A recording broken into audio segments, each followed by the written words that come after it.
Election అప్డేట్స్ను అందరికంటే ముందుగానే తెలుసుకోవాలంటే ఈరోజే ఆర్టీవీ లైవ్ యాప్ని మీ మొబైల్లో డౌన్లోడ్ చేసుకోండి. తెలంగాణ మంత్రి కేవీఆర్ మనతో ఉన్నారు. నిజామాబాద్ జిల్లాలో పర్యటించారు. నిజామాబాద్ జిల్లా వ్యాప్తంగా ఏదైతే ఇటీవల కాలంలో జరిగిన పరిణామాలు తెలంగాణకు సంబంధించి అంశానికి సంబంధించి సార్ చెప్పండి, తెలంగాణ ఉత్సవాలు ఎలా జరుపుకుంటారు?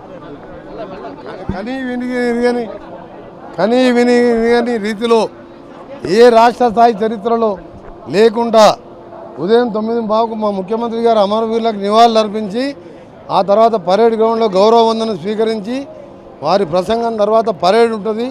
తెలంగాణ అమరవీరులకు అక్కడ సన్మానాలు చేస్తాం. తెలంగాణ కోసం పోరాటం చేసిన మలిదశ ఉద్యమం, మన్న ఉద్యమం అందరినీ కూడా పిలుస్తున్నాం. సాయంత్రం 7 గంటలకు వెళ్ళి 10 గంటల వరకు బాణాసంచాతో తెలంగాణ ప్రజలందరినీ ఆకట్టుకునే విధంగా సాంస్కృతిక కార్యక్రమాలు, తెలంగాణ కళలు ఉట్టిపడే విధంగా ఆ విధమైన కార్యక్రమాలు చేయబోతున్నాం. ఆ తర్వాత 4వ తారీఖు రిజల్ట్ వస్తుంది. 12-13 సీట్లతో కాంగ్రెస్ పార్టీ ఎక్కువ సీట్లు గెలుచుకొని 10వ తారీఖుకి వెళ్ళి తెలంగాణ అభివృద్ధి మీద దృష్టి పెట్టడం, 15వ తారీఖు 2 లక్షల రూపాయల ఏకకాలంలో రుణమాఫీ చేయడం.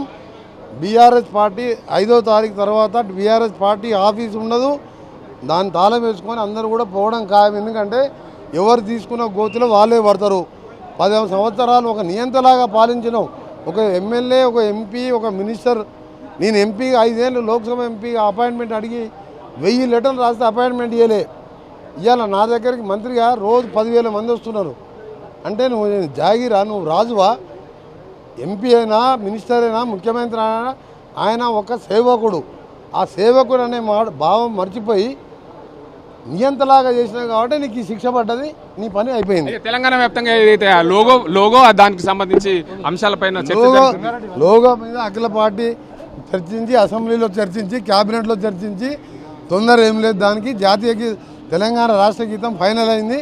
అది 2014లో నేను కూడా ఉద్యమంలో ఉన్నా, అప్పుడే పెడదాం అనుకున్నాం, కావాలని పెట్టలే. ఇప్పుడు అదే పాట అందరికీ నచ్చింది, అందరూ ఒప్పుకున్నారు. అఖిలపక్ష మీటింగ్ మొదటిసారి సెక్రటరియట్లో అయింది, అది ఫైనల్ అయిపోయింది. ఎగ్జిట్ పోల్ సంబంధించి ఏం చెప్తారు? ఇండియా కూటమి వస్తుందని చెప్తాను. నేనేం చెప్తాం? ప్రతిపక్షం ఏదైతే మా పేరు పోతుంది, అందుకే కాంగ్రెస్ పార్టీ పేరు వస్తుందనే ఉద్దేశం మీద ఇలాంటి ఆరోపణలు చేస్తుంది. దేశంలో ఇండియా కూటమి ఖచ్చితంగా అధికారంలోకి వస్తుంది. నిజామాబాద్లో కాంగ్రెస్ పార్టీ అభ్యర్థి జీవన్ రెడ్డి ఖచ్చితంగా గెలుస్తారని చెప్పి ఏదైతే తెలంగాణ రాష్ట్ర కాంగ్రెస్ రోడ్డు భవనాల శాఖ మంత్రి కేవీఆర్ అంటున్నారు. ఇది ఇక్కడ పరిస్థితి. కెమెరా అజీంతో గంగారెడ్డి, RTV నిజామాబాద్. మరిన్ని వీడియోస్ కోసం ఛానల్ ని సబ్స్క్రైబ్ చేయండి. లేటెస్ట్ అప్డేట్స్ కోసం వాట్సాప్ ఛానల్ ని ఫాలో చేయండి. అండ్ లింక్ డిస్క్రిప్షన్ లో ఉంది.